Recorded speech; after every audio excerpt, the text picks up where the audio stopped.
All right, Shalom.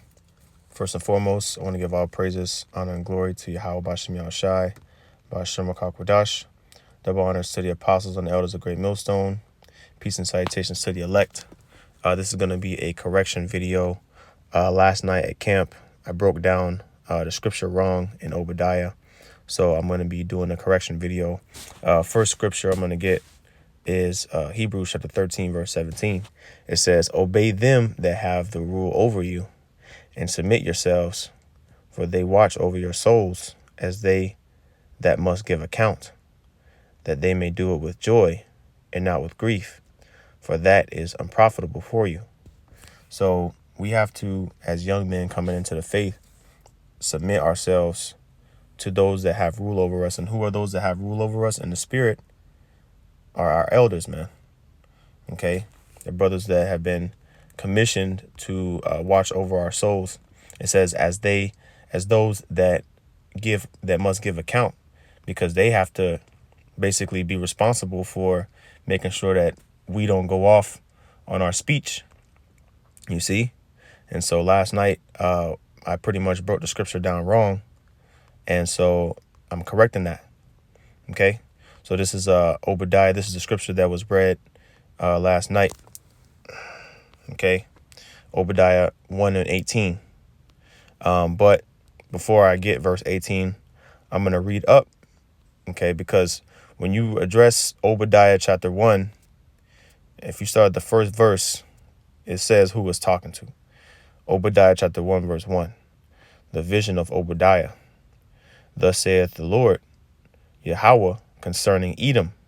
So that lets you know right there that this is a direct message to the nation of Edom. Okay, and we know that Esau is a nation that's going to get destroyed, going to get burnt up. Okay, so let's go drop down to the point in verse 17. It says, "But upon Zion," which Zion is in the Hebrew monument to Zion. Okay, which Zion represents Jerusalem, which represents the Lord's people, the house of David. Okay, Jerusalem was known as the city of David. And so the house of David, the elect, it says, "But upon the Mount Zion shall be deliverance." Okay, because the elect are going to get delivered, the elect of Israel first. Okay, and the rest of Israel is going to be delivered, or is going to be in the kingdom, righteous, and they're gonna have dominion. We're gonna be putting hell on these devils, man. Okay, it says, "And there shall be holiness." So this is talking about in the kingdom, right? "And there shall, and the house of Jacob shall possess their possessions." Okay, now where I made the error was I didn't take into account the verse above. Okay, but this verse, and that's why it's important to read up. And man, sometimes you gotta take a dose of your own medicine, man. Like, we can't be hypocrites in this thing. We all fall short of the glory of Yahweh Bashem Yahushai. So this is important to, make sure that we correct ourselves when things have been brought to our attention. Okay, it says, "And the house of Jacob shall possess their possessions." Now, the house of Jacob represents all Israel. Okay, because you have Jacob, as is stated here in verse 18, and you have Joseph. Jacob represents the southern kingdom, okay, because Jacob is all of Israel, but the kingdom was rent into two, okay, during the time of Rehoboam, okay. So Jacob is that southern kingdom, and Joseph is the northern kingdom, all right. But the 12 tribes of Israel are going to be joined together in the kingdom, okay. We're going to be as one nation. So it says, or we will be one nation together again. Okay, ruling together in unison, like the scriptures say. And it says, actually, let me get that. Talk about Ephraim and Jacob, man. Oops.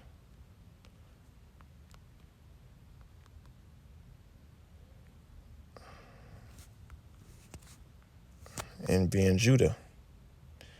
That will happen no more. Okay. This is Isaiah 11:3, and this is a scripture that chapter that also talks about the Israelite foreigners being brought together Okay, Isaiah 11 and 13, excuse me. The envy also of Ephraim shall depart, and the adversaries of Judah shall be cut off. It's talking about in the kingdom. Ephraim shall not envy Judah, and Judah shall not vex Ephraim. Okay, so again, in the kingdom, we're going to be working together, man. Right? Oh, well, this is beautiful. Verse 14, but they shall fly upon the shoulders of the Philistines toward the west, meaning we're going to be ruling over the Philistines, okay, which are Canaanites, which are Hamites, okay, which were one of the chief enemies of our nation.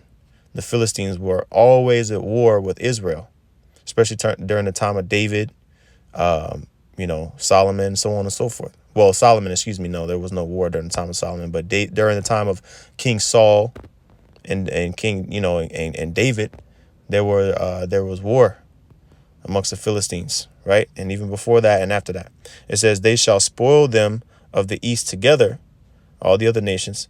They shall lay their hand upon Edom and Moab. You see? So Esau is going to be in the kingdom, getting his ass handed to him, man.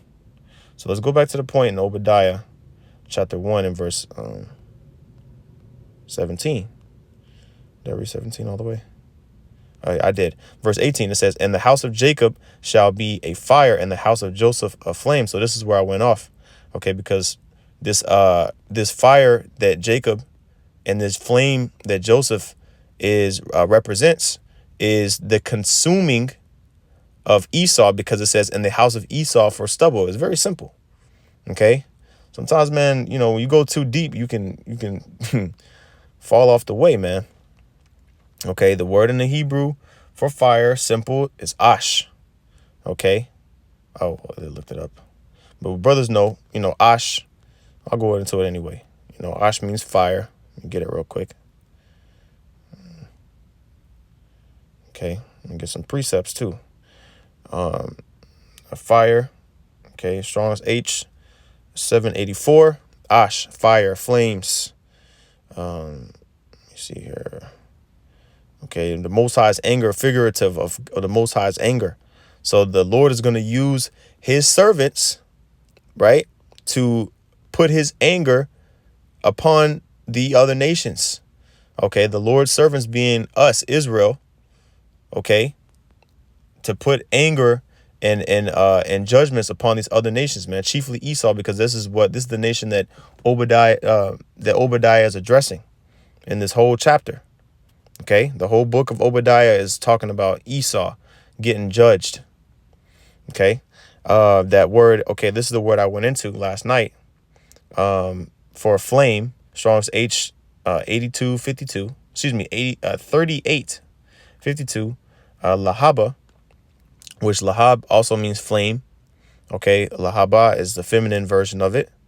And, I basically went off on the, interpretation of this word. Okay, but it's very simple. A flame, it's a same thing as a fire. It's the same thing.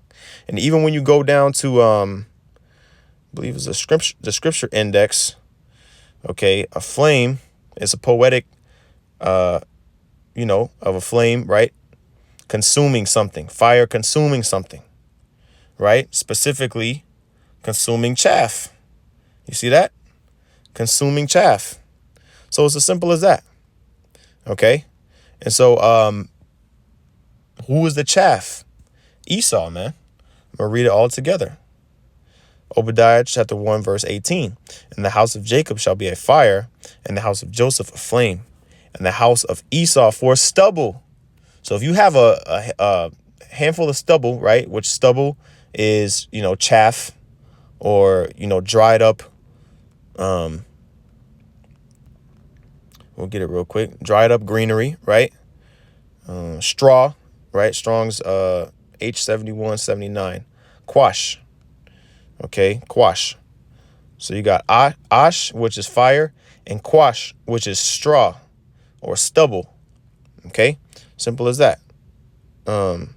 Simple as that. So if you get some stubble or some straw, and you put a match, even a tiny little flame, little tiny match, or you take a lighter and you light up some straw, it's gonna catch flame quickly, and that's what's gonna happen, man, to Esau.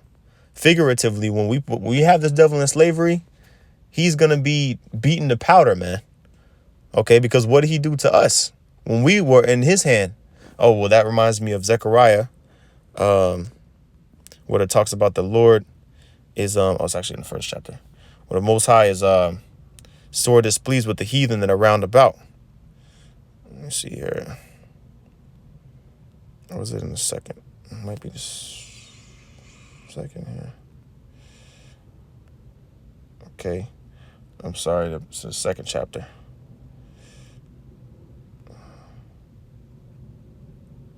Yeah, here we go. Zechariah chapter 2. And let me see. Well, I'm gonna read verse 8. Okay, it says, "For thus saith Yahweh, the power of hosts, after the glory hath he sent me unto the nations which spoiled you. For he that toucheth you toucheth the apple of his eye. For behold, I will shake mine hand upon them, and they shall be a spoil to their servants." So what is it saying here? After the glory hath he sent me unto the nations which spoiled you. Okay, so we're going to have power. The elect are going to have power to go and control over the nations, man. That's what Yahweh Shai said in Revelation. Okay, we're going to have that power to control nations. Okay, because we were once spoiled by these nations. We were once, put in subjection and captivity. Now it's going to be their turn, man. It says, "For he that toucheth you toucheth the apple of his eye." So we're the most highest prized possession. Talking about Israel. Okay, so we're going to get that vengeance back. I must have overlooked it in the first chapter.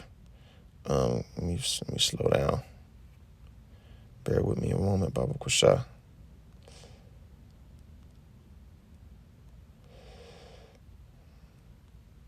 Okay, here we go. Zechariah chapter 1 and verse 15. Here's the point.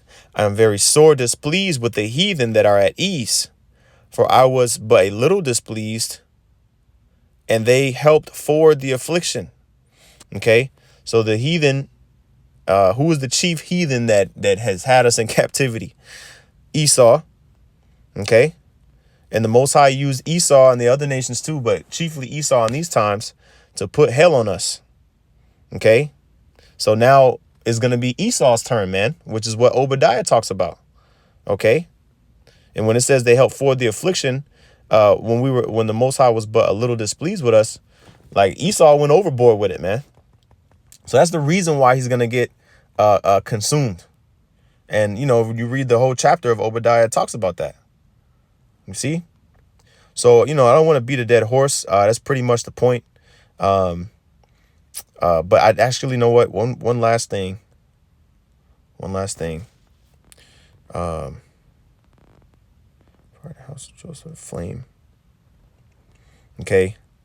Where it says tip of a weapon or point or head of a spear, the only instance where this definition could apply is this specific verse in 1 Samuel 17.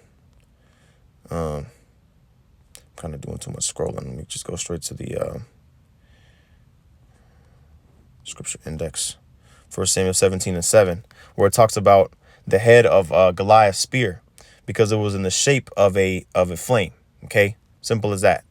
1 Samuel 17:7, "And the staff of his spear was like a weaver's beam, and his spear's head weighed 600 shekels of iron." So that word head there, is the same word, lahaba, which again is just symbolic for the flame, the shape of the spearhead. Which, if you look at a spearhead, is in the shape of like a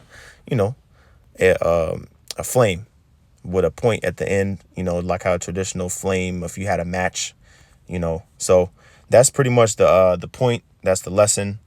And Abaratazah, this is edifying again.